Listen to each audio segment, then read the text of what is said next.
Baudrillard would say that we live in a fragmented, disconnected society that, in order to compensate for that fragmentation, has become absolutely obsessed with mass consumerism and visual images. The citizens of this society spoon-fed that constant stream of visual images through the television in the 1980s, but the modern-day equivalent would, of course, be cell phones and computers.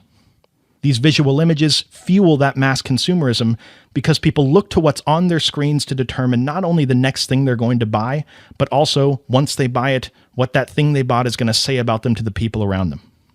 This is accomplished through a bombardment of commercials that show you visual images of the type of person you're going to be once you buy a product, TV shows, movies, or videos that present visual images of characters that people in turn model themselves and their lives after. To Baudrillard, in this new world that we live in that's dominated by media, we understand our reality only in terms of how it compares to what's playing out on the screens in our lives. Consider the fact that oftentimes our entire social experience is mediated by things that we've seen on the TV. Consider the fact that we live in a time where it's not even weird to hear people talk about their lives in terms of how it compares to something on the TV. People then look to these shows for cues on how to act, what to buy, what their lives should be like, and then imitate these imitations of real-world processes or systems.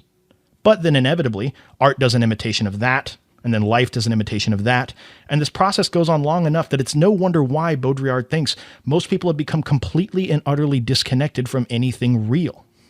The only thing they have access to is a copy of a copy of a copy of something delivered from an extremely narrow perspective in the first place. And these media-generated copies, these visual images, are trusted by people in our society so much that they often become the foundation of the entirety of someone's worldview and values. Once again, in this particular postmodern world that's emerged, you can be sitting next to someone on the bus that's essentially living in a completely different world than you, because they frame everything that happens to them in terms of how it relates to a different set of media-generated narratives.